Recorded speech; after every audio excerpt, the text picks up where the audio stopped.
আসসালামু আলাইকুম রহমতুল্লাহ। সুপ্রিয় অষ্টম শ্রেণীর শিক্ষার্থী বন্ধুরা, আশা করি ভালো আছো। তোমাদের অর্ধবার্ষিক পরীক্ষা সামনে রেখে বাংলা দ্বিতীয় পত্র বিষয়ের উপর খুবই গুরুত্বপূর্ণ একটি প্রশ্ন উত্তর সহকারে আমি এখন তোমাদেরকে বুঝিয়ে দিব। তাহলে আলোচনা শুরু করা যাক।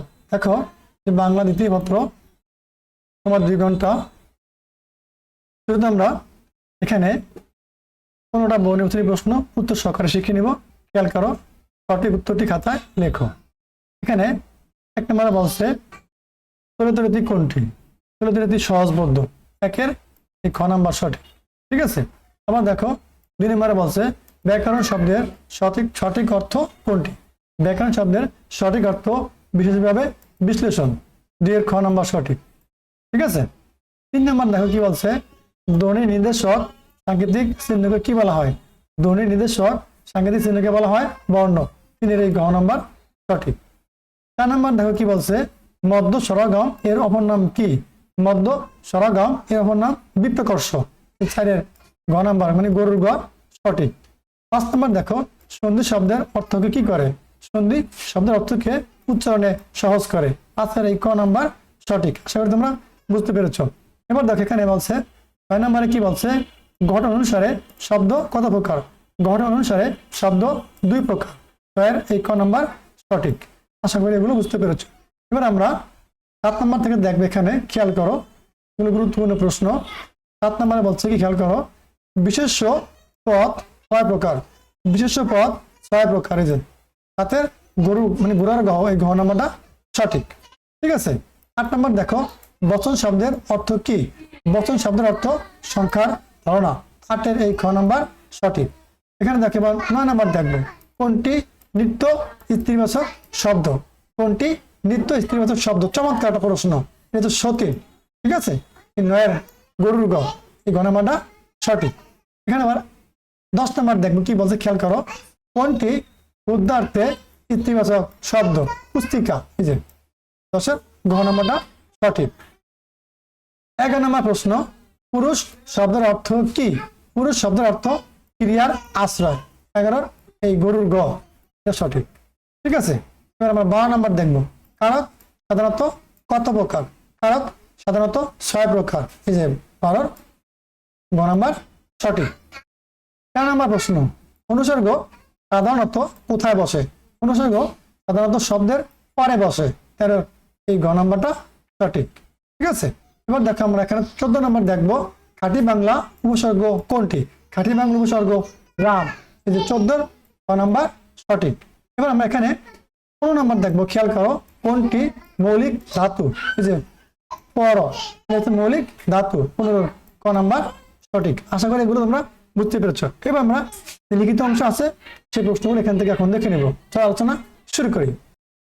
দেখো এবার আমরা 2 নং দেখবো, অনুবাদ অথবা অনুচ্ছেদ লেখো, যে কোনো একটি, 5 থেকে 5 মার্ক পাবো। এখানে দেখো এই যে ক নাম্বার দেওয়া, এটা অনুচ্ছেদ দেওয়া আছে, তার আগে ক নাম্বার বলছে প্রতীতি শব্দের অর্থ কি? ক নাম্বারে বলছে কৃষিজীবী কারা? গ নাম্বারে বলছে কয়েকটি পেশার নাম উল্লেখ করো। গ নাম্বারে বলছে জীবিকা বলতে কি বোঝায়?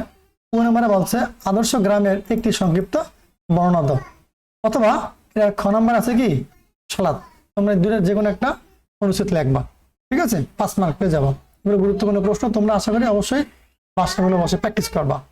আবার দেখো 3 নং বলা আছে সারাংশ অথবা সারমর্ম লেখো, যে কোনো একটি, এই যে 5 থেকে 5 মার্ক পাবা। দেখো আমি বলবো তোমাদেরকে সারাংশ অ্যান্সার করার জন্য, কারণ কি সারাংশ তোমরা এই টপিক থেকে কিছু লিখতে পারবা, কিন্তু সারমর্মটা সম্পূর্ণটাই মুখস্থ ভিত্তিক, একটা কবিতা সারমর্ম লিখতে হয়। ঠিক আছে।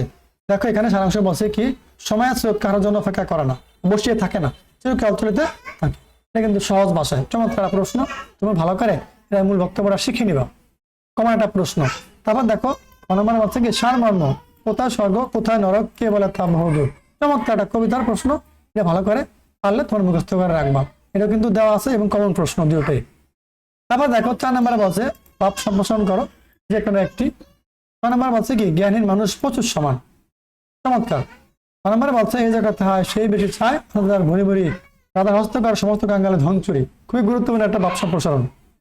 তোমরা এই যে 2 থেকে যে কোনো একটা অ্যান্সার করবা, 5 মার্ক পাবা। 2টা প্রশ্ন ভালো করে শিখে নিবা। আবার দেখো 5 থেকে বলছে কি, পত্র অথবা দরখাস্ত লিখো, যে কোনো একটি, 5 থেকে 5 মার্ক পাবা একটা। ঠিক আছে। ক নম্বরে বলছে বার্ষিক পরীক্ষা কেমন দিয়েছো তা জানিয়ে তোমার বাবাকে একখানা চিঠি লেখো। ক নম্বরে বলছে বিনা বেতনে অধ্যয়নের জন্য তোমার মাদ্রাসার অধ্যক্ষের নিকট একটি আবেদন পত্র লেখো। চমৎকার, এগুলো সহজ কিন্তু প্রিয় শিক্ষার্থীরা, তোমরা একবার গল্পটা পরে রিডিং পারবা, তোমার বুঝবা, নিজের মতো করে লিখে দিবা, নিয়মটা ফলো করে ভালো করে শিখে নিবা। আবার দেখো 6 নম্বরে বলছে প্রবন্ধ রচনা লেখো যে কোনো একটি।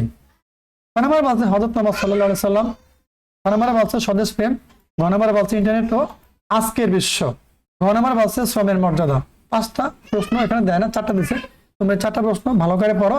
এখানে এই যে স্বদেশ প্রেম এবং শ্রমের মর্যাদা খুবই গুরুত্বপূর্ণ। তারপরে তোমরা চেষ্টা করবে এগুলো 4টা প্রশ্ন পড়ার জন্য, ঠিক আছে। একটা 15 মার্ক পাবা, এই 4টা থেকে একটা কমন পড়বে। আশা করি তোমরা বুঝতে পেরেছো। এই ছিল তোমাদের বাংলা দ্বিতীয় অধিবেশনের উপর গুরুত্বপূর্ণ একটা সাজেশন। তোমরা এগুলো দেখো, প্র্যাকটিস করো। আর এভাবে নিত্য নতুন ভিডিও পেতে চাইলে আমাদের এই ম্যাথ এডুকেয়ার জন ইউটিউব চ্যানেল সাবস্ক্রাইব করে সাথে থাকো। আর তোমাদের কোনো গুরুত্বপূর্ণ মতামত থাকলে কমেন্ট বক্সে অবশ্যই জানিয়ে দেবা। সবাই ভালো থাকো, আল্লাহ হাফেজ।